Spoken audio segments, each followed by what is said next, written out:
Hello friends, welcome back to Win Academy. I am Sangram Patil from खासदार S.D. Patil विद्या मंदिर junior college Islampur. Last लेक्चरमध्ये आपण ॲडसॉप्शन and collides याच्यामध्ये properties of the colloidal dispersion हा point discuss केलेला होता की ज्याच्यामध्ये आपण काही मुद्दे बघितलेले होते की ज्याच्यामध्ये फर्स्ट पॉईंट आपण डिस्कस केला होता what are the general properties of the colloidal dispersion की ज्याच्यामध्ये आपण असं सांगितलं होतं की जनरल प्रॉपर्टीज ऑफ कोलाइडल डिस्पर्शनमध्ये दे आर हेट्रोजिनियस मिक्सचर. आपण जनरल प्रॉपर्टीज डिस्कस करतो कुणाच्या तर कोलाइडल डिस्पर्शनच्या.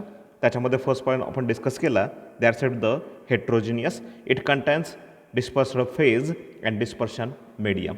सेकंड पॉईंट आपण त्याच्यामध्ये असा डिस्कस केलेला होता की जो होता की particles are slowly passed through the parchment paper और ॲनिमल मेम्ब्रेन.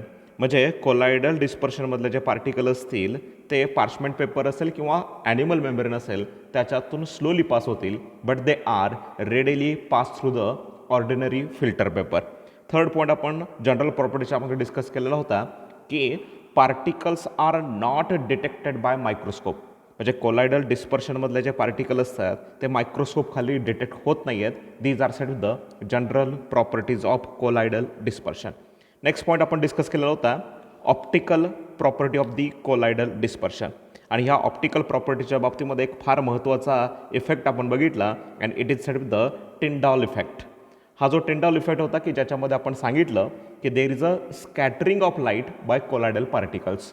कोलाइडल पार्टिकल जे असतील ते लाईटचं स्कॅटरिंग करतील and so that they making the path of light visible.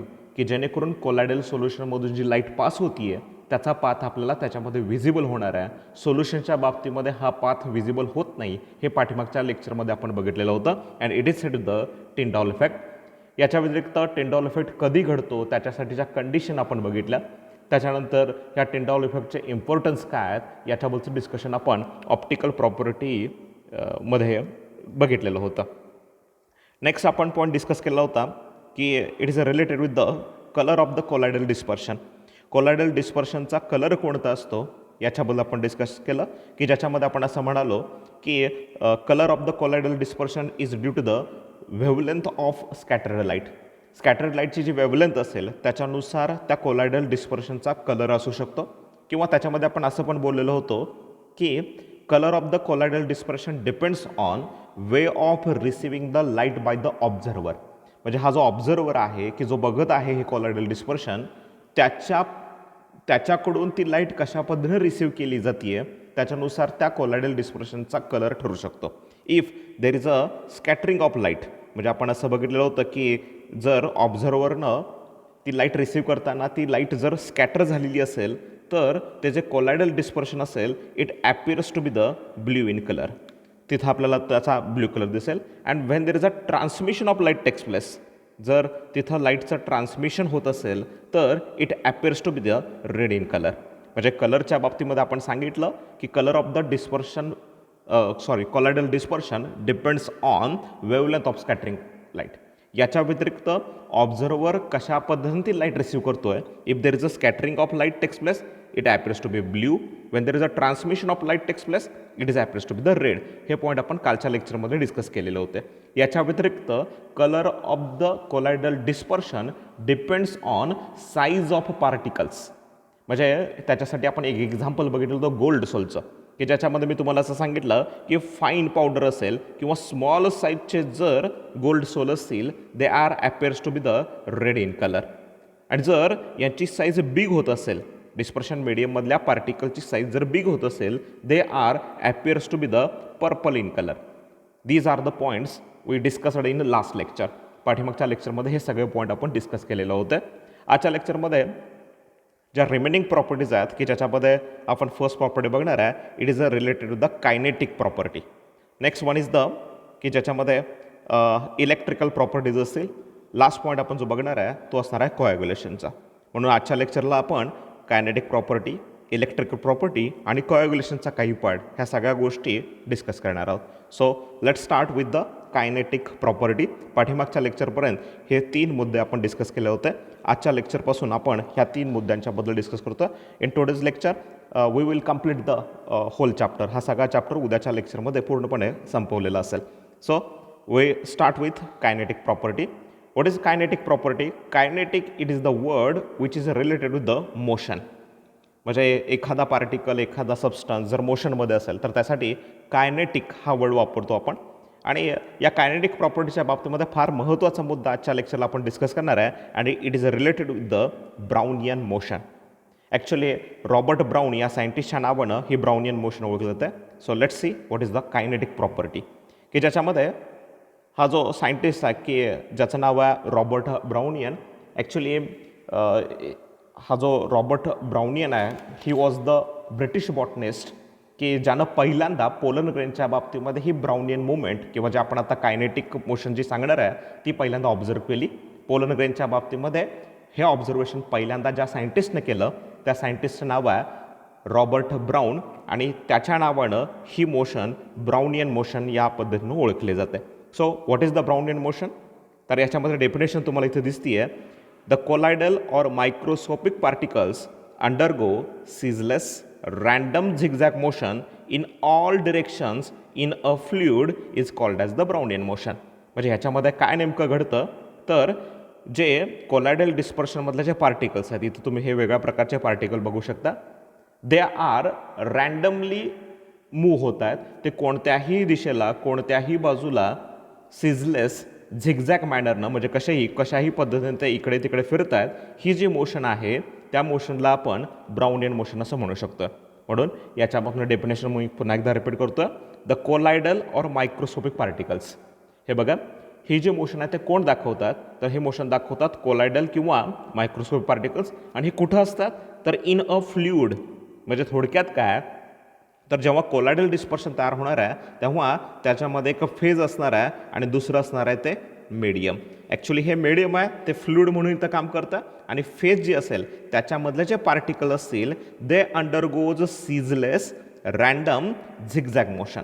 Ceaseless म्हणजे कुठल्याही प्रकारचे निर्बंध नसलेली, रॅन्डम कुठल्याही बाजूला कशाही पद्धतीनं फिरणारी, झिगझॅग मोशनमध्ये कुठल्याही डिरेक्शनला इन ऑल डिरेक्शन सगळ्या डिरेक्शनला ही जी पार्टिकलची मुवमेंट होती आहे त्या मुवमेंटला आपण ब्राउनियन मोशन असं म्हणू शकतो.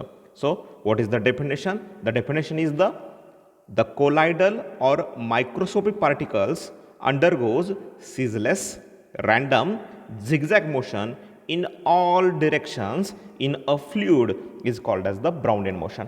रॉबर्ट ब्राउन हा जो ब्रिटिश बॉटनिस्ट आहे त्यानं पहिल्यांदा पोलन ग्रेनच्या बाबतीमध्ये हे ऑब्झर्व केलं. That's why this motion is set up the Brownian motion.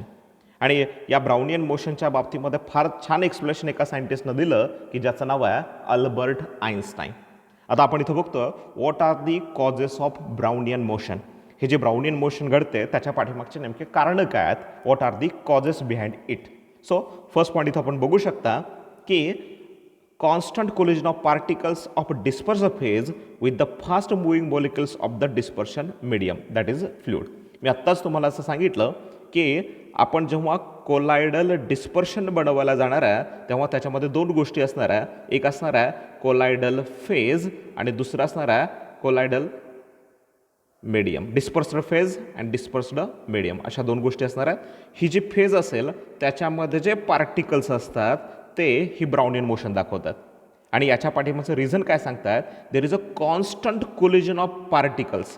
हे जे पार्टिकल्स असतील त्यांचं कॉन्स्टंटली कोलिजन होत जातं. कुणासोबत तर fast moving molecules of dispersion medium. मीडियममधले जे पार्टिकल्स असतील किंवा मॉलिक्युल्स असतील त्या मॉलिक्युल्ससोबत या फेजमधल्या पार्टिकलचं सातत्यानं कोलिजन होत राहतं आणि due to this collision there is a cause of Brownian motion. मी पुन्हा एकदा रिपीट करतो. आपण बघायला लागलेलं आहे what are the causes of Brownian motion. Brownian मोशनच्या बाबतीमध्ये आपण आता सांगितलं जेव्हा पार्टिकल हे सिजलेस रॅन्डमली झिगझॅग मॅनरनं इन ऑल डिरेक्शनला जर मूव्ह होत असतील तर त्याला आपण ब्राउनियन मोशन असं म्हणतो. आणि याच्या पाठीमागचं पहिलं रिझन आपण इथं सांगण्याचा प्रयत्न करतोय. There is a constant collision of particles of dispersed phase. Disperse फेजमधले जे पार्टिकल असतील त्यांचं कोलिजन होतं, ते जाऊन धडकतात कुणाला तर fast moving molecules of dispersion medium. Dispersion medium की ज्याला आपण फ्लुइड असं म्हणतो त्या फ्लुइडमधल्या मॉलिक्युल्ससोबत या डिस्पर्स्ड फेजमधल्या पार्टिकलचं सातत्यानं कोलिजन होत राहतं. आणि ड्यू टू दिस आपण पुढे बघू शकता Due to this, the dispersed phase particles acquire kinetic energy from the molecule of the dispersion medium and this kinetic energy brings forth Brownian motion. आपल्या आता लक्षात आलं असेल की आत्ताच मी तुम्हाला सांगितलं की कोलायडल डिस्पर्शन कशापासून बनतं, तर बनतं ते डिस्पर्स्ड फेज आणि डिस्पर्शन मीडियमपासून. आता हे जे मीडियम आहे किंवा ज्याला आपण फ्लुइड असं म्हणणार आहे त्याच्यातले मोलिक्युल आहेत दे आर फास्ट मुव्हिंग. ह्यातले मोलिक्युल कशा आहेत, फास्ट मुव्हिंग आहेत. आणि फेजमधले जे पार्टिकल आहेत ते या फास्ट मुव्हिंग मोलिक्युलबरोबर कोलाइड होतील, त्याला जाऊन धडकतील आणि ते धडकल्यानंतर they acquire the kinetic energy from the molecule. या मिडियममधल्या मोलिक्युलसोबत फेजमधले पार्टिकल आहेत धडकल्यानंतर कोलाइड झाल्यानंतर त्याच्यापासूनची कायनेटिक एनर्जी ॲक्वायर करतील आणि कायनेटिक एनर्जी ॲक्वायर केल्यानंतर आपल्याला ते जे पार्टिकल आहेत ते मोशन दाखवताना दिसतील आणि त्यालाच आपण ब्राउनियन मोशन असं म्हणू शकतो. So what are the causes behind the Brownian motion and it was explained by whom. तर मी आत्ताच तुम्हाला सांगितलं की ब्राउनियन मोशन हे रॉबर्ट ब्राउनच्या नावाने ओळखले जाते because he observe first time. पण याच्याबद्दलचं एक्सप्लेनेशन जे दिलं ते दिलं अल्बर्ट आइन्स्टाईननं अँड दॅट्स वाय इथं आपण बघतोय what are the causes of Brownian motion. याचं एक्सप्लेनेशन अल्बर्ट आइन्स्टाईननं दिलं आणि त्याच्यामध्ये कॉजमध्ये आपण पहिल्यांदा सांगतो देर is a constant collision of particles. कुणाचे पार्टिकल्स, डिस्पर्स्ड फेजमधले पार्टिकल. कुणाशी त्यांचं कोलिजन होणार आहे, तर fast moving molecules of fluid किंवा जे मीडियम आहे त्याच्यातल्या मॉलिक्युलसोबत या पार्टिकलचं कोलिजन जर झालं तर काय घडतं, due to this particles acquire kinetic energy from the molecule. जे मोलिक्युल होते त्यांच्याकडे स्वतःची कायनेटिक एनर्जी होती आणि ती कायनेटिक एनर्जी कुणी ॲक्वायर केली, तर ह्या पार्टिकलनी ज्या डिस्पर्स फेजमधले आहेत. आणि हे पार्टिकल जेव्हा ही कायनेटिक एनर्जी ॲक्वायर करतात त्यामुळं पुढं त्यांच्यामध्ये ब्राउनियन मोशन झालेली आपल्या लक्षात येते. So all these are the reasons behind the Brownian motion. Next पार्टकडे आपण जातोय. जनरल प्रॉपर्टीज झालं, त्याच्यानंतर आपण ऑप्टिकल प्रॉपर्टी बघितल्या, कलरच्याबद्दल डिस्कस केलं. आत्ता आपण कायनेटिक प्रॉपर्टी की ज्याच्यामध्ये फार महत्त्वाचा मुद्दा ब्राउनियन मोशन हा बघितला. नेक्स्ट पार्ट आपण इकडे जातोय इलेक्ट्रिकल प्रॉपर्टीज. ह्या इलेक्ट्रिकल प्रॉपर्टीज नेमक्या काय आहेत. There are 3 electrical properties. One is set of the charge on the colloidal particles, second is the electrophoresis and third is the electroosmosis. ह्या 3 गोष्टी नेमक्या काय आहेत या ज्या इलेक्ट्रिकल प्रॉपर्टीजमध्ये येतात त्याच्याबद्दलचा विचार आता आपण इथून पुढच्या काळामध्ये करूया. सो फर्स्ट पॉईंट आपण डिस्कस करणार आहे charge on colloidal particles. So in case of the colloidal dispersion, जेव्हा आपण कोलायडल डिस्पर्शनचा विचार करतोय तेव्हा त्याच्यामधले जे पार्टिकल्स असतात दे कॅरीज सेम इलेक्ट्रिकल चार्ज.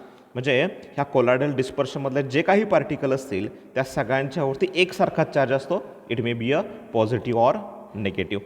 आणि त्याच्यानुसार याचं क्लासिफिकेशन पण आपण करू शकता की some particles carries positive charge आणि त्याच्या संदर्भातली एक कोलायडल डिस्पर्शनची एक काही एक्झाम्पल असतील आणि काही असतील ते निगेटिव्ह चार्ज कॅरी करणारे असतील. व्हॉट आर दीज एक्झाम्पल्स हे आपण इथं चार्टच्या फॉर्ममध्ये बघतो की आत्ताच मी तुम्हाला सांगितलं की कोलायडल डिस्पर्शन जे असतं त्याच्यातले जे पार्टिकल असतात दे कॅरीज द चार्ज आणि एका कोलायडल डिस्पर्शनमधले सगळेच्या सगळे पार्टिकल जे असतील ते एकसारखाच चार्ज कॅरी करताना दिसतील. It may be a positive or it may be a negative. So what are the examples, याच्याबद्दलचे एक्झाम्पल काय तर त्याच्यामध्ये first point positive charge sols. Positive charge सोल्समध्ये आपण बघतोय हायड्रेटेड मेटॅलिक ऑक्साईड्स. हे ॲल्युमिनियमचं ऑक्साईड आहे, क्रोमियमचं ऑक्साईड आहे, आयर्नचं ऑक्साईड आहे आणि दे आर हायड्रेटेड. हे सगळे हायड्रेटेड आहेत आणि अशा प्रकारचे हायड्रेटेड मेटॅलिक ऑक्साईड असतील तर ते सगळेजण आहेत ते पॉझिटिव्ह चार्ज कॅरी करतात. याच्या व्यतिरिक्त बेसिक डायस्टफ असतील. हे कलरचं एक एक्झाम्पल आपण या कोलायडल डिस्पर्शनच्या बाबतीमध्ये सांगू शकता की बेसिक डायस्टफ असतील, मिथिलीन ब्ल्यू सोल असतील, all these are said the positive charge sols. याच्या व्यतिरिक्त आपल्या ब्लडमध्ये असलेलं हिमोग्लोबिन असेल किंवा टिटॅनियम ऑक्साईडसारखं जे सोल असेल की जे ऑक्साईड फॉर्ममध्ये असेल they are set the positive charge souls.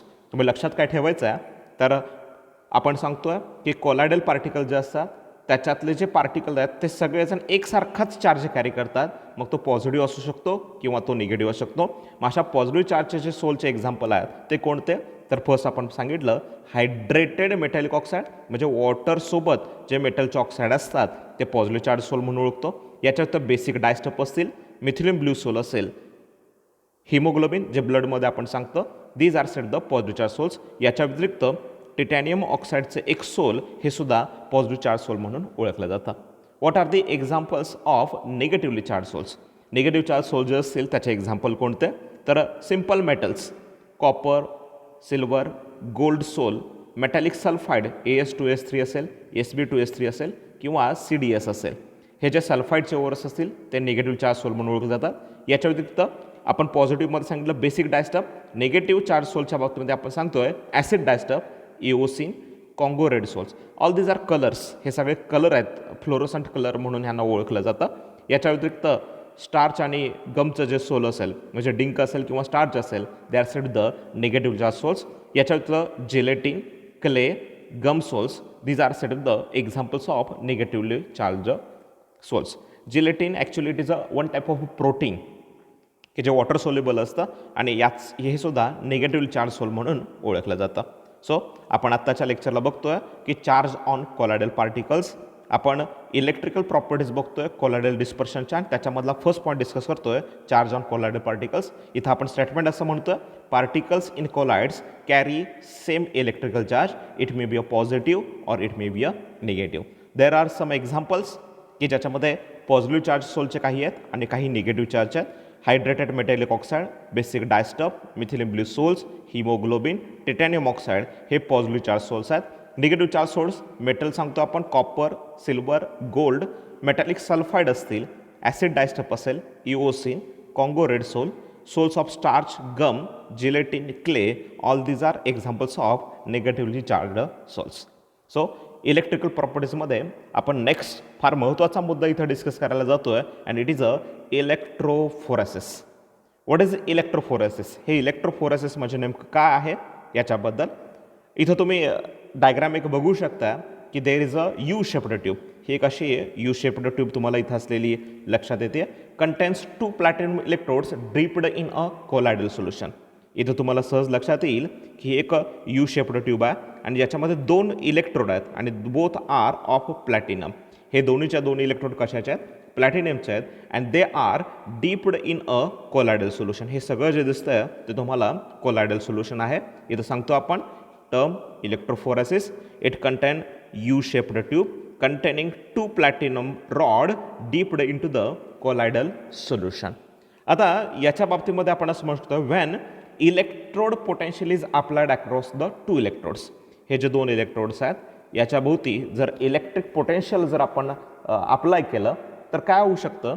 तर आत्ताच आपण सांगितलं कोलॉइडल सोल्युशनमध्ये एक असते डिस्पर्स्ड फेज आणि दुसरं असतं मीडियम.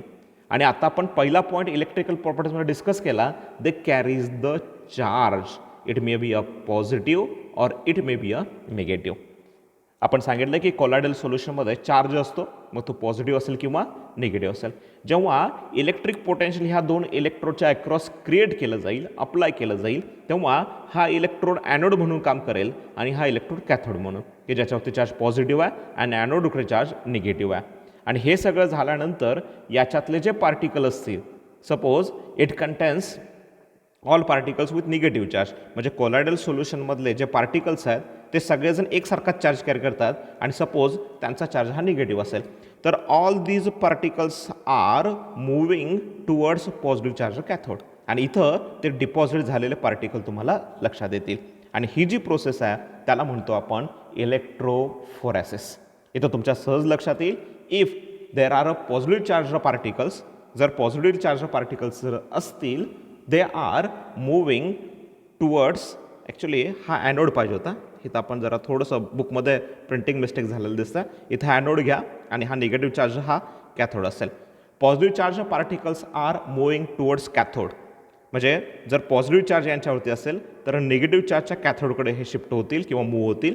आणि जर हे जे कोलॉइडल सोल्युशनमध्ये जे पार्टिकल्स आहेत ते निगेटिव्ह चार्ज असतील तर ते पॉझिटिव्ह चार्जच्या ॲनोडकडं मूव्ह होताना दिसतील. म्हणून स्टेटमेंट असं वापरतो की there is a movement of positive charge particles towards the cathode. जर पॉझिटिव्ह चार्ज असतील तर ते कुणाकडे जाणार आहेत? कॅथोडकडं. ॲक्च्युली हे ॲनोड नका लिहू, इथं कॅथोड करा. हा जो कॅथोड आहे त्याच्याऐवजी इथं ॲनोड लिहा आणि जर निगेटिव्ह चार्ज असेल तर ते ॲनोडकडे शिफ्ट होताना तुम्हाला लक्षात येतील. म्हणून what is the definition of electrophoresis. ही इलेक्ट्रोफोरेसिसची डेफिनेशन नेमकी काय आहे तर त्याच्याबद्दल आपण म्हणू शकतो the movement of colloidal particles. आत्ताच सांगितलं आपण इथं काय होतं कोलायडल पार्टिकलची मुवमेंट होती आहे कारण कोलायडल particle may be a positive और मे बी अ निगेटिव्ह. कधी movement of colloidal particle under an applied electric potential is called as electrophoresis. Electric potential apply केल्यानंतर कोलायडल पार्टिकलची जर मुवमेंट सुरू झाली तर त्या प्रोसेसला इलेक्ट्रोफोरेसिस असं म्हटलं जातं. सो पुन्हा एकदा मी रिपीट करतो डेफिनेशन. आपण आत्ता सांगितलं की कोलायडल पार्टिकल हे चार्जड असतात. It may be a positive or negative. जर अशा प्रकारची एक यू शेप्ड ट्यूब घेतली त्याच्यामध्ये प्लॅटिनमचे 2 इलेक्ट्रोड इमर्स केले आणि हे जे 2 इलेक्ट्रोड आहेत त्याच्या भोवती जर आपण इलेक्ट्रिक पोटेन्शियल अप्लाय केलं तर आपण असं म्हणू शकतो there is a movement of particle takes place and this movement of colloidal particles under and applied electric potential is called electrophoresis. So हा पॉईंट आपण इलेक्ट्रोफोरेसिसच्या बाबतीत इथं डिस्कस केला. नेक्स्ट पॉईंट इथं आपण डिस्कस करतो इलेक्ट्रिक प्रॉपर्टीच्या बाबतीमध्ये and it is the electro osmosis. आता आपण इलेक्ट्रोफोरेसिस बघितलं. इलेक्ट्रोफोरेसिस का घडलं तर त्याच्या पाठिंबाचं कारण पार्टिकलवरती असलेला चार्ज पोटेन्शियल अप्लाय केल्यानंतर हे चार्ज पार्टिकल रिस्पेक्टिव्ह इलेक्ट्रोडकडं म्हणजे अपोजिट चार्ज असलेल्या इलेक्ट्रोडकडं मूव्ह होताना दिसणार आहेत. त्या प्रोसेसला आपण इलेक्ट्रोफोरेसिस म्हणालो. So what is the electro osmosis. आता इलेक्ट्रो ऑस्मॉसिस म्हणजे काय तर इथं डेफिनेशन दिसतीये movement of dispersive particle can be prevented by suitable means such as a use of membrane.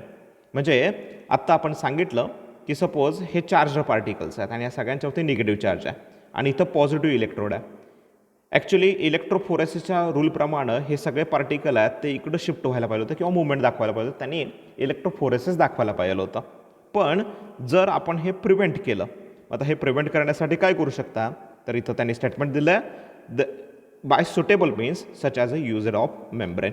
जर आपण इथे एक पडदा लावला एक मेम्ब्रेन अप्लाय केला तर हे जे निगेटिव्ह चार्ज पार्टिकल हे निगेटिव्ह चार्ज पार्टिकल असतील ते पॉझिटिव्ह चार्जच्या इलेक्ट्रोडकडे जायला पाहिजे आहेत. But due to the membrane हे जे मेम्ब्रेन आहे त्याच्यामुळे हे प्रिव्हेंट केलं जातं आणि त्याच्यानंतर तुम्ही बघू शकता then it is observed that the dispersion medium begins to move in an electric field. आता हे जे पार्टिकल आहेत ते मूव्ह न होता इथं जे मीडियम असेल ते मीडियम मात्र ह्या बाजूला मूव्ह होताना दिसणार आहे आणि ह्या प्रोसेसला आपण इलेक्ट्रो ऑस्मॉसिस असं म्हणणार आहे. मी रिपीट करतो त्यासाठी आपण डायग्राम पद्धती मगाशी बघूया. आता मी परत एक्सप्लेन करतो.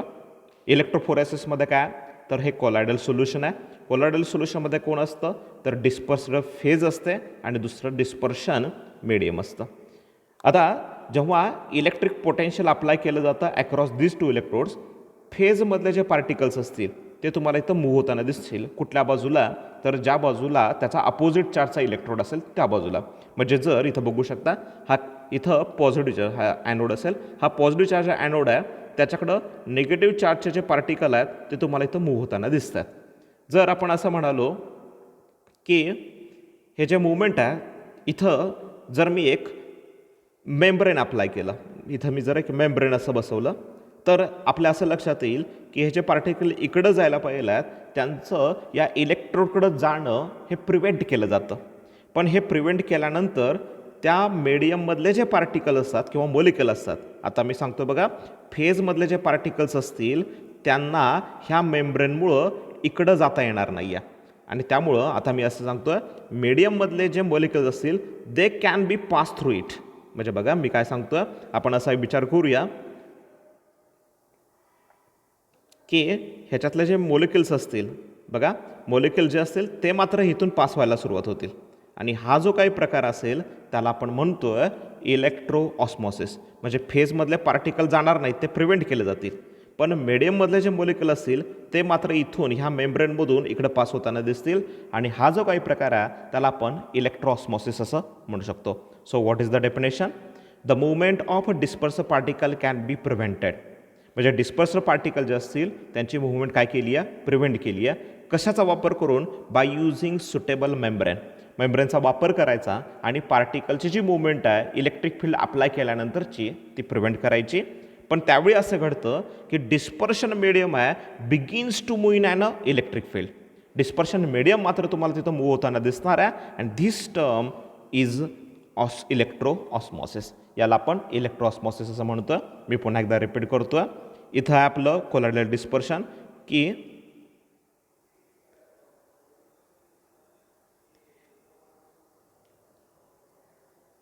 सपोज इमॅजिन करा इथं आपलं कोलायडल डिस्पर्शन आहे की ज्याच्यामध्ये आपण सांगतोय फेज प्लस मीडियम. फेजमध्ये पार्टिकल असतात, मीडियममध्ये मोलिक्युल असतात. जर सपोज इथे एक मेम्ब्रेन मी अप्लाय केलं, हे जे फेजमधले पार्टिकल असतील त्यांच्यावरती निगेटिव्ह चार्ज असेल आणि इथं एक पॉझिटिव्ह चार्ज इलेक्ट्रोड असेल.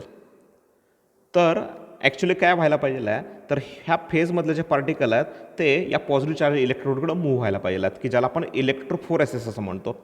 पण इथं जो आपण मेम्ब्रेन वापरणार आहे, या मेम्ब्रेनमुळं हे जे फेजमधले पार्टिकल आहेत ते याच्या पुढं जाऊ शकणार नाही आहेत. आणि त्यावेळी मीडियममधले मोलिक्युल मात्र याच्यातून पास होतील आणि ते इलेक्ट्रिक फील्डमध्ये मूव्ह होतील, म्हणजे पॉझिटिव्ह चार्ज या इलेक्ट्रोडकडे ते शिफ्ट होतील. आणि हा जो काही प्रकार आहे त्याला इलेक्ट्रो ऑस्मॉसिस असं म्हटलं जातं. म्हणजे in case of the electro osmosis there is prevention of movement of dispersed particle. Disperse पार्टिकलची मूवमेंट तिथं थांबवली जाते. But there is a movement of dispersion medium. Dispersion मीडियमची मात्र तिथं मूवमेंट होते. आणि हे कशामुळे घडतं, तर बाय मीन्स ऑफ मेम्ब्रेन. मेम्ब्रेनमधून फक्त मीडियममधले मोलिक्युल जाऊ शकतात. पार्टिकलमधले मोलिक्युल किंवा पार्टिकल जे असतील त्या मेम्ब्रेनमधून पास होणार नाही आहेत. आणि हा जो काही विषय आहे त्याला आपण म्हणतो आहे इलेक्ट्रो ऑस्मॉसिस. सो नेक्स्ट पार्टकडे आपण जातो. What are the application of electrophoresis. इलेक्ट्रोफोरेसिसचे ॲप्लिकेशन नेमके काय आहेत याच्याबद्दल आता आपण डिस्कस करूया. तर त्याच्यामध्ये फर्स्ट पॉईंट आपण बघतोय to know the science of charge on particles. म्हणजे सपोज ह्या अशा प्रकारची यू शेप्ड ट्यूब जी मगाशी आपण बघितलेली होती, इकडं जर निगेटिव्ह चार्ज इलेक्ट्रोड असेल आणि इकडं जर पॉझिटिव्ह चार्ज इलेक्ट्रोड असेल आणि ह्याच्यातले जे पार्टिकल्स असतील म्हणजे कोलायडल सोल्युशनमधले जे पार्टिकल असतील ते जर सगळे निगेटिव्ह चार्ज इलेक्ट्रोडवर शिफ्ट झाले तर याचा अर्थ कोलायडल पार्टिकल जे असतील त्यांच्यावरती चार्ज कुठला असणार आहे, पॉझिटिव्ह असणार आहे. जर ते या बाजूला शिफ्ट झाले तर कोलायडल पार्टिकल जे असतील त्यांच्यावरती चार्ज हा निगेटिव्ह असणार आहे. म्हणजे याचा अर्थ असा की by using the electrophoresis we can know the science of charge on a particle. पार्टिकलवरती कोणता चार्ज आहे, it may be a positive or it may be negative, हे डिटेक्ट करायचं असेल तर आपण इलेक्ट्रोफोरेसिसच्या टेक्निकचा वापर करू शकता. नेक्स्ट पॉईंट आपण बघू शकता to measure the rate of migration of sol particles. म्हणजे कोणत्या स्पीडनं कोणत्या वेगानं हे पार्टिकल रिस्पेक्टिव्ह इलेक्ट्रोडकडे जाऊ शकतात याच्याबद्दलचा विचार आपण इथं करू शकतो.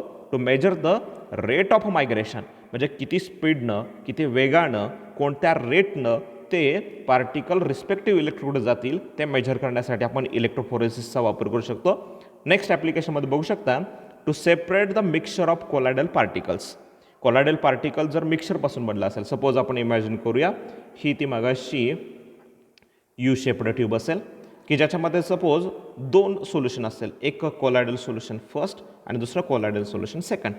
कोलायडल सोल्युशन फर्स्टमधले जे पार्टिकल आहेत ते पॉझिटिव्ह असतील आणि कोलायडल सोल्युशन सेकंडमधले पार्टिकल निगेटिव्ह असतील.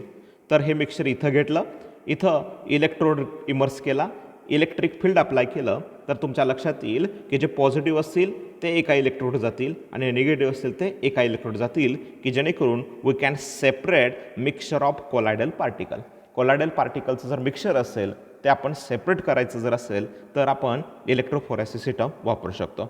सो आता आपण हा इलेक्ट्रिकल प्रॉपर्टीच्या बाबतीमधला हा जो पॉईंट आहे तो इथं संपवलेला आहे. अँड लास्ट पॉईंट आता आपण इथं बघतोय which is the property of colloidal dispersion. Last property is at the coagulation. आपण याच्या डेफिनेशन बघूया. What is the coagulation? The precipitation of colloids by removal of charge associated with colloidal particle is called as a coagulation. Imagine करूया की हे एक अशा प्रकारचे एक टेस्ट ट्यूब आहे आणि याच्यामध्ये कोलायडल डिस्पर्शन आहे. म्हणजे कोलायडल सोल्युशन किंवा आपण जे डिस्पर्शन म्हणतो हे डिस्पर्शन कशापासून बनलेलं आहे, तर फेज प्लस मीडियम. फेजमध्ये जे पार्टिकल असतील त्यांच्यावरती कुठल्या प्रकारचा एक चार्ज असेल. आता इथं काय केलं जातं, द प्रेसिपिट ऑफ कोलाइड्स. आता हे सगळं काय आहे तर कोलाइड्स आहे. हे अशा प्रकारचं एक कोलायडल सोल्युशन आहे आणि याच्या बाबतीमध्ये काय झालं तर फेजमधले जे पार्टिकल असतील त्यांच्यावरचा जो चार्ज आहे तो जर रिमूव्ह झाला तर कोलायडल पार्टिकलचं असोसिएशन होतं, कारण सेम चार्ज असेल तर रिपल्शन असतं आणि चार्ज निघून गेल्यानंतर त्यांच्यामध्ये असोसिएशन होईल आणि असोसिएशन झाल्यानंतर त्यांचा एक प्रेसिपिटेट तयार होईल, त्याला आपण कोॲग्युलेशन असं म्हणू शकतो. So what is the definition? जर कोॲग्युलेशन घडायचं असेल तर पार्टिकल जे असतील त्यांच्यावरचा चार्ज हा रिमूव्ह व्हायला पाहिजे आहे आणि त्याच्यानंतर त्याच्यामध्ये जो प्रेसिपिटेट तयार होईल त्याला आपण म्हणणार आहे coagulation. So what is the definition? The definition is the precipitate of colloid. Colloid जे असतील त्याचं प्रेसिपिटेट जर करायचं असेल कसं तर by removal of charge associated with colloidal particles. Colloidal particle हे पॉझिटिव्ह असू शकतात किंवा निगेटिव्ह असू शकतात आणि हा जो चार्ज आहे तो रिमूव्ह करून जर त्याचा प्रेसिपिटेट बनवला तर त्याला कोॲग्युलेशन असं म्हटलं जातं. हे कोॲग्युलेशन कशा पद्धतीने घडवायचं, त्याच्या आणखीन प्रॉपर्टीज काय याच्याबद्दलचं डिस्कशन आपण नेक्स्ट लेक्चरमध्ये करूया. So thanks for watching the video. If there is any question, you can WhatsApp me at number 9145910160. Thank you.